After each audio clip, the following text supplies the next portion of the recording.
Hello, I'm Kyle Piamoy and today is October 29th, 2025 and I'm going to interview my mother and I'm going to interview her because she has a business and I want to learn how to manage a business. What kind of work or business do you do? I have my business in Avon, which is direct selling company. And what are the biggest challenges you face when managing or your income or business expenses? My biggest challenge is the customers who are lisod, lisod, panilngon, gahi, mubayad. Muna akong big challenge nga na-encounter sa akong negosyo. And how do you decide that what products or services to buy or sell? Ang akong product nga gibaligya or wautang is Avon products.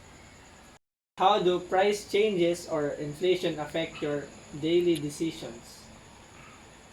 Ang nakaepekto sa akong decision sa akong negosyo is kanang dili jud kay siya need sa mga tawo nga labi na gigamit og na personal. So nahinay jud ang akong negosyo kay ang ila jud gi-priority is kanang food, bills, bills, mga bills o mga necessary nga kinahanglan jud sa ilang pamilya.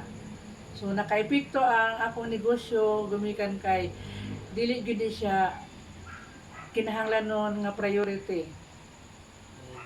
What do you do when your income is not enough to cover your needs? Ang akong bahaton kay kulang man gid akong income sa akong gikinahanglan sa panimalay labi na sa natay estudyante. Ang ako lang buhaton nga mo trabaho jud ko everyday dayon mo duol sa mga tawo magdala og mga items ako i-present nila dayon ako silang i-convince nga pwede mukuha sila or muutang kinahanglan jud nga i-work out jud ang negosyo. And how do you make economic choices between wants and needs?